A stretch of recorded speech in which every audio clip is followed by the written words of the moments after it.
हमने सुना, वो कह रहे हैं कि कोई प्रतिबंध निर्यात पर प्याज का नहीं लगेगा, भले ही देश में इसकी कीमतें बढ़ जाएं। क्या कुछ आधार है उनकी बात का? वो कह रहे हैं कि विश्वसनीयता की, भारत की जो विश्वसनीयता एक निर्याता के नाते, उस पर नुकसान पहुंचेगा। बिल्कुल नीलम, आप देखें तो भारत में जो एग्रीकल्चर कमोडिटी के जो निर्यात का जो आंकड़ा है वो लगातार बढ़ा है और पिछले साल के मुकाबले कहा जा रहा है इस साल अब तक 30% की बढ़ोतरी हुई है। शरद पवार ने उसका ही हवाला दिया है कि कई ऐसे एग्री कमोडिटी में जब भारत एक निर्यातक के रूप में उभरा रहा है तो बीच बीच में एग्री कमोडिटी के निर्यात पर रोक लगाना कहीं न कहीं वैश्विक बाजार में भारत की जो विश्वसनीय छवि है उस पर नुकसान पहुंचाएगा। हम जानते हैं कि जो इस 2012-13 में जो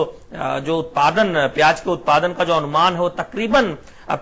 उसके पिछले साल के बराबर ही रहने की उम्मीद है और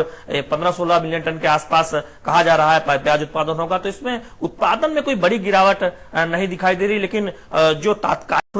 तुरंत डिसीजन ना लिया जाए बल्कि आगे लंबे समय तक सोचकर, खासकर एग्रीकल्चर कमोडिटी के निर्यात का जहां तक सवाल है, ऐसे मामलों में फैसला लिया जाए। जी शैलेंद्र, ये बताइए कि जो ये प्याज की आवक है, जैसे कि बताया जा रहा है कि तात्कालिक कारणों की वजह से ये हो सकता है, पर ये प्याज जो है वो रोना ना रुलाए गृहिणी को उसकी रसोई में भी। कब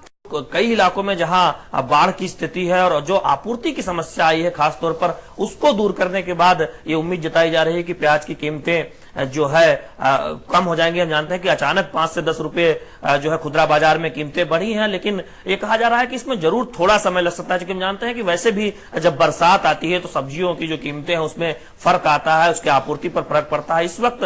चूंकि जो सामान्य तौर से कुछ कीमतें ज्यादा बढ़ी है, जहां तक प्याज का सवाल है, जो मंत्रालय के जो लोग हमें बता रहे हैं कि कुछ समय जरूर लग सकता है, लेकिन लंबे समय तक इन कीमतों में उछाल जारी नहीं रहेगा और प्याज की कीमतें अपनी जो सामान्य स्तर है उस पर आ जाएंगी। जी बहुत बहुत शुक्रिया शैलेंद्र मिश्रम से बात करने के लिए। फिलहाल आगे बढ़ने से